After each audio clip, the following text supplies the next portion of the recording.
Jamendo.com.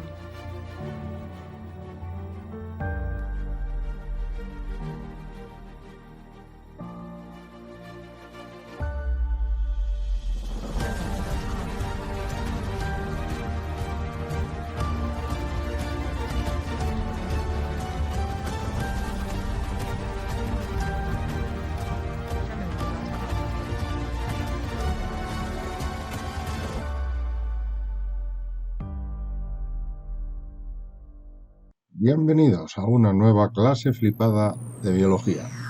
En la clase de hoy vamos a estudiar la primera de las rutas metabólicas, la primera con la que inicia el catabolismo. Y hoy la presentamos con un invitado especial, Rap Medicina, un rapero. ¿Quién me lo iba a decir a mí? rap para la facultad, Espero que la disfrutéis. glucólisis, el R4.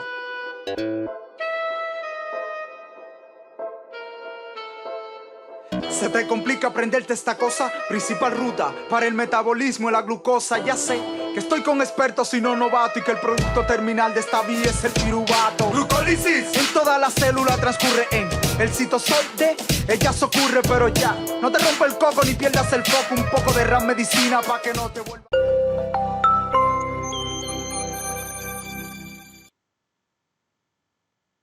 La primera ruta metabólica que vamos a estudiar del catabolismo es la glucólisis, que es esta ruta cuyo esquema veis en la pantalla.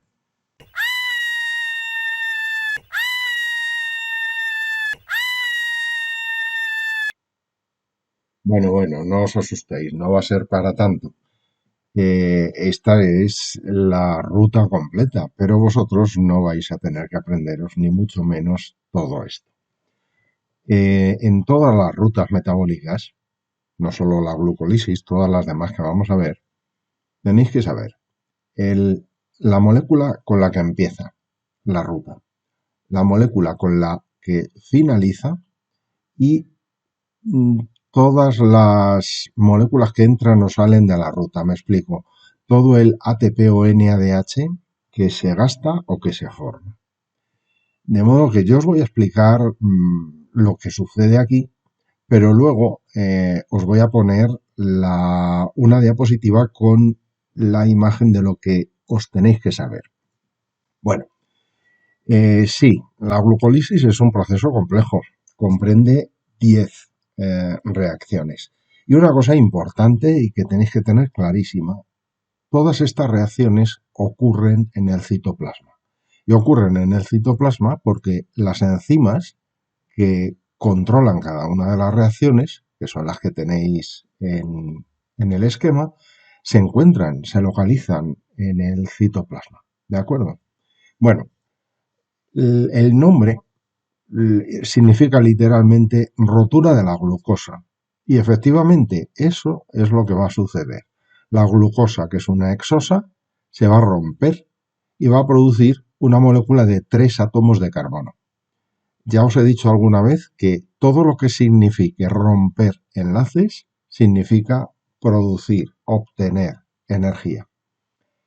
Bueno, habitualmente en la glucólisis se suelen distinguir dos etapas bastante distintas.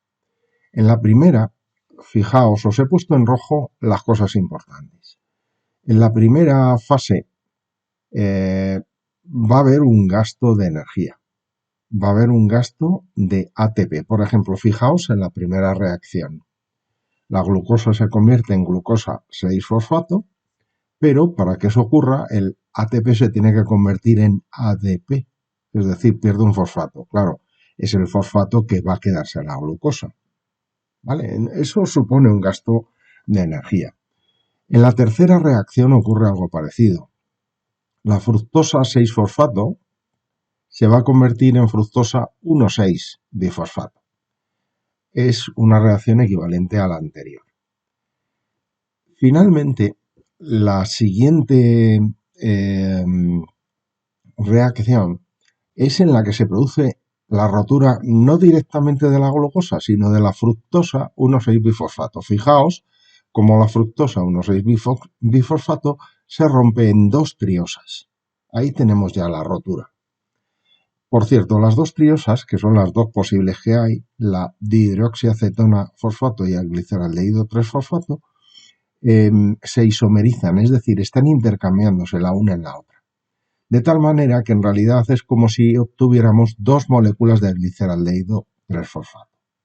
Por eso, a partir de aquí, vais a ver que el ATP o el ADP aparecen de dos en dos. Justamente hasta aquí llega la primera fase de la glucólisis, hasta la fase en la que se rompe en triosas. Fijaos que en esta primera fase todo ha sido un desastre, porque lo que ha hecho la célula ha sido gastar energía. Vamos a ver qué sucede con la segunda. La segunda fase comienza con la transformación del gliceraldehído 3-fosfato en 1,3-bifosfoglicerato. A partir de aquí, como hay, ya os lo he dicho antes, como se han formado dos moléculas de gliceraldehído, en realidad dos de gliceraldehído producen dos de bifosfoglicerato. Y en esta reacción, fijaos que dos moléculas de NAD oxidado se reducen y van a producir dos moléculas de NADH más dos DH más, dos protones. Es decir, se está produciendo poder reductor. Todavía no entendéis la importancia que va a tener esto, pero que sepáis que eso prácticamente es como tener energía. La siguiente reacción convierte el 1,3-bifosfoglicerato en 3-fosfoglicerato. Y aquí, por cada molécula, se va a producir una de ATP. Es decir, como tenemos dos de bifosfoglicerato, pues se van a formar dos moléculas de ATP. Solo con esta reacción ya estamos compensando el gasto energético que se ha producido en la primera parte de la glucólisis. A continuación se suceden varias reacciones que a nosotros no nos interesan. El 3-fosfoglicerato se convierte en 2-fosfoglicerato, a continuación en fosfoenolpiruvato, y la última de las reacciones, la décima, es la que nos interesa, porque dos moléculas de fosfoenolpiruvato se van a convertir en la molécula final de la glucólisis, el piruvato. Y lo más importante, en esta reacción se producen otras dos moléculas de ATP. Bueno, ahora sí puedo hacer una recapitulación de lo que acabamos de ver y os voy a mostrar ya lo que vosotros realmente os tenéis que saber. Bueno, hemos visto que el reactivo, el sustrato realmente con el que comienza la ruta es la glucosa. La glucosa, al finalizar todo el proceso, va a dar lugar a dos moléculas de ácido pirúvico. Pero esto no es lo importante. ¿Qué más nos da la glucosa que el ácido pirúvico? Lo que importa es todo lo que ha sucedido durante esas 10 reacciones. Y es que para que se haya producido dos moléculas de piruvato a partir de la glucosa, se han tenido que reducir dos moléculas de NAD. ¿Vale? El NAD que estaba oxidado ha aceptado dos protones y dos electrones cada molécula y ha formado dos de NADH más H más. Y además, globalmente, dos moléculas de ADP se han fosforilado y han producido ATP. Realmente hemos visto que primero se gastaban dos, pero como después se han producido 4 de ATP, el balance final es que se han producido dos moléculas de ATP. Eso es lo que hemos conseguido. Hemos conseguido romper la molécula de glucosa y gracias a los enlaces rotos hemos obtenido dos moléculas de ATP. Ahora mismo esto a vosotros seguramente no os dice nada. No os parece si dos moléculas de ATP son mucha energía o poca energía. Ya os adelanto yo que es muy poquita energía. Pero cuando avance el tema, vosotros mismos vais a daros cuenta de que 2 moléculas de ATP son muy poco. Mientras nosotros sigamos proporcionando glucosa a la célula, pues la célula va a poder seguir haciendo esta ruta. Va a seguir produciendo piruvato, ATP y NADH. Pero cuidado con esto. La cantidad de NAD oxidado es limitada. En el citoplasma hay una cierta cantidad de NAD oxidado. ¿Qué ocurre si nosotros aportamos mucha glucosa y se rompe mucha glucosa? Pues que puede llegar un momento en que el NAD se haya gastado por completo. Lo tengamos todo el NAD en forma de NADH. Y entonces tenemos un problema, porque ya, aunque sigamos añadiendo glucosa, no se puede seguir produciendo la glucólisis. Este es el motivo por el que el NAD hay que regenerarlo de alguna manera. Y esta manera, lo vamos a ver en la siguiente diapositiva, depende de las condiciones en las que se encuentre la célula. Bueno, pues lo que va a suceder con el piruvato producido en la glucólisis va a depender de las condiciones en las que se encuentre la célula. Si las condiciones son aeróbicas, es decir, si hay oxígeno en el medio, entonces se opta por la solución que produce mayor cantidad de energía, que es esta ruta central que conduce a la respiración celular. Las dos ramas laterales corresponden a condiciones en donde la disponibilidad del oxígeno es escasa o incluso nula. Si es escasa, es decir, si hay poquita cantidad de oxígeno, es lo que se conoce como condiciones de hipoxia, o incluso también llegando a condiciones de total anaerobiosis, ausencia de oxígeno, entonces se va a producir una ruta que se conoce como fermentación alcohólica. De esta manera se producen, a partir del piruvato se va a producir etanol, es decir, alcohol, y CO2. Esto permite reoxidar el NAD, pero no produce más energía. Es, digamos, una solución pues, de emergencia. La otra posibilidad, también en condiciones anaeróbicas, es otra fermentación. Otra fermentación en la que, en lugar de producirse etanol, se va a producir lactato. Recordad, lo vimos en el último vídeo, que las fermentaciones son oxidaciones incompletas. Y son incompletas porque el aceptor final es orgánico. Fijaos que aquí el aceptor final es o el etanol o el lactato, es decir, 2 moléculas orgánicas. Sin embargo, por la vía central, que es la que conduce a la respiración celular, que es la otra oxidación que vimos, el aceptor final es el CO2, de tal manera que es una oxidación completa y el aceptor es inorgánico. Bueno, pues esta es nuestra hoja de ruta. Ahora lo que nos queda por ver es las dos fermentaciones y la respiración celular.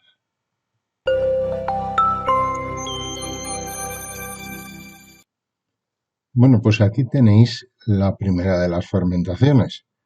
Se trata de la fermentación alcohólica, en la que se producen etanol y CO2 como productos finales. Fijaos, partimos del piruvato, por supuesto. No hemos hablado así del piruvato cuando vimos la glucólisis, pero mirad que es un cetoácido. Y entonces es casi sabiendo eso, es casi imposible no aprenderse su fórmula, porque es deriva de una triosa, es una molécula de 3 átomos de carbono. Como es ceto, el ceto tiene que ir necesariamente en el carbono 2, no puede ir en un extremo, y como es un ácido, pues el carboxilo lo tiene que tener en el extremo. Bueno, pero a lo que vamos. El piruvato sufre una primera reacción catalizada por la piruvato descarboxilasa.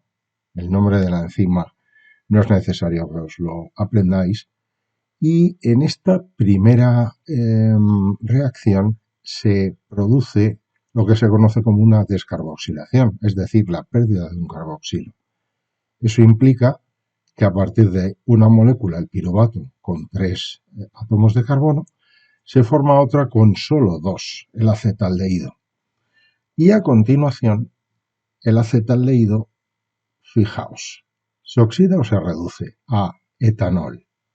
Vamos a dejaros un tiempo. Bueno, espero que hayáis dicho que se reduce y no tenéis más que mirar este carbono. Este carbono al principio tenía un solo hidrógeno. En el etanol ahora tiene 2 hidrógenos más, o sea, un total de 3. Eso quiere decir que se ha reducido. Pero es que mirad lo que le ha pasado al NAD. El NADH se ha oxidado. Ha pasado de NADH a NAD.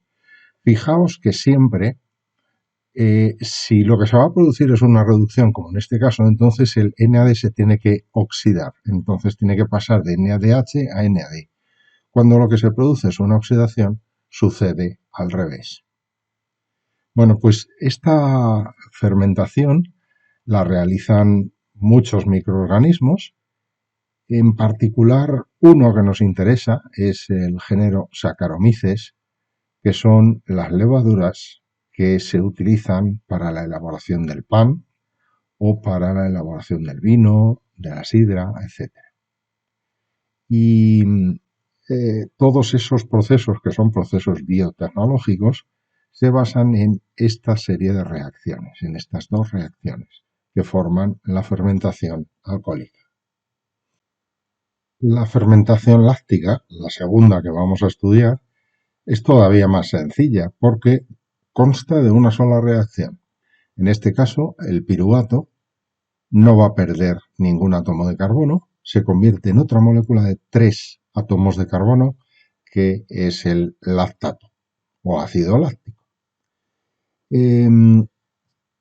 Ese es el mismo tipo de reacción que antes.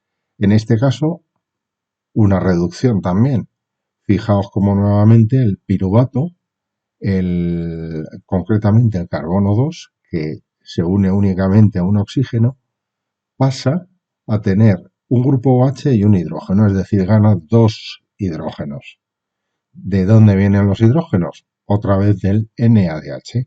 Recordad que en las fermentaciones lo que estamos pretendiendo es reoxidar el NAD, volver a obtener NAD, para que no colapse la glucólisis. Lo vamos a ver en otra diapositiva enseguida. Esto ocurre, como os dije, tanto la anterior, que puede ocurrir en condiciones de anaerobiosis, como esta, y en hipoxia. Vale. ¿Quién puede hacer? Hemos visto que la fermentación alcohólica la hacían las levaduras, como el género Saccharomyces. ¿Quién hace esto? Pues las bacterias lácticas, como Lactobacillus, por ejemplo, que es una bacteria de la que hablaremos en su momento y que participa en la elaboración del yogur o del queso. Pero también esta reacción la podemos realizar los humanos, concretamente en las fibras musculares. Cuando hacemos un ejercicio muy intenso, la glucólisis pues está funcionando a todo trapo, y cuando hay escasez de NAD se recurre a realizar la fermentación láctica en las fibras musculares para que la glucólisis pueda seguir progresando. Claro, ¿qué ocurre? Pues que cuando dejamos de hacer el esfuerzo se acumula el ácido láctico. El ácido láctico tiene la mala costumbre de cristalizar y esos cristalitos son los que nos producen la sensación de agujetas. Así que aquí tenéis al culpable de que de vez en cuando sintáis agujetas, miles de cristalitos, millones de cristalitos de ácido láctico que se clavan en vuestros músculos. Bueno, y lo que os decía antes, aquí lo tenéis explicado para la fermentación láctica, pero con la alcohólica es el mismo caso. La flecha que va hacia abajo, la que produce a partir de glucosa 2-piruvatos, representa la glucólisis. Durante la glucólisis se gasta mucho NAD y entonces se convierte en NADH. Y una forma de evitar que colapse, que se bloquee la glucólisis por carencia de NAD, es convertir el piruvato en lactato. De esta manera, continuamente se puede seguir, mientras haya glucosa, se puede seguir produciendo energía. Poquita, porque ya os dije que la glucólisis produce poca energía en comparación con la respiración celular, pero algo es algo. Bueno, y para terminar el vídeo, tenemos que hablar un poquito más del ácido láctico, porque el ácido láctico no puede acumularse así sin más y que produzca agujetas. En realidad la cosa no es tan sencilla, porque resulta que el ácido láctico es una sustancia tóxica en las células, porque su acumulación produce un descenso en el pH, de modo que se establece lo que se conoce como el llamado ciclo de Cori. Bueno, ¿por qué pensáis que se llama ciclo de Cori? Suena así un poco meloso, ¿no? De Cari y Cori, ¿no? Pues bueno, en cierto modo es algo parecido. No son Cari y Cori, pero sí los Cori, porque son un matrimonio que descubrió lo que pasaba con el ácido láctico cuando hacemos un ejercicio físico intenso. Durante el ejercicio, el glucógeno se convierte en glucosa y esta glucosa a través de la glucólisis produce ATP. Hemos visto que el lactato se genera como consecuencia de la fermentación láctica. ¿Qué ocurre con ese lactato? Pues que se expulsa a la sangre y a través de la sangre va a llegar al hígado. El hígado va a transformar el lactato, va a hacer lo contrario, va a convertir el lactato en glucosa y para eso tiene que gastar ATP. Fijaos, lo que se está haciendo es deslocalizar el gasto de ATP en otro sitio distinto. De modo que el músculo puede seguir gastando ATP, pero el hígado por su lado puede gastar ATP para regenerar glucosa. Glucosa que vuelve a la sangre, es expulsada a la sangre y transportada nuevamente hasta los músculos, cerrando el ciclo. Y sí, lo que estáis oyendo de fondo es un rap sobre el ciclo de Cori, que voy a aprovechar para despedir el vídeo, como siempre deseando que os haya resultado muy útil. Y como igual que el rap de la glucólisis, os lo pongo también en vídeos complementarios por si lo queréis escuchar tranquilamente. Pues nada, hasta el próximo vídeo. Circulación que hace, entra en el hígado y ya está en la segunda fase. Y la lactato deshidrogenasa, para ser exacto, invierte la reacción, pasa el lactato a piruvato. S4, suave. Recuerda que escribiendo que estoy, yo no rapeo ni el lápiz tampoco. El piruvato, entrando a un proceso metabólico, gluconeogénesis, realmente un proceso anabólico. Consume 6 ATP mientras se desglosa y a partir de piruvato me sintetiza glucosa. Se va a la sangre, desplazándose sin vehículo, sigilosamente la glucosa llega al músculo. Proceso que sufren habitualmente los atletas. Reutiliza la glucosa y el ciclo se completa. Te doy un aviso de manera práctica, el ciclo evita, por tanto, la acidosis láctica. Tiene un consumo neto de 4 ATP así. Y otro dato que quiero que sepa usted: si la glucosa no se usa, nunca es un problema, porque en forma de glucógeno se almacena en el músculo. Y no por cuestiones lógicas, sino más bien por condiciones fisiológicas. R4, tú eres el mejor en esto. Gracias, ya capté todo. Voy a subir. Te llamo más tarde para decirte cómo me fue en exposición.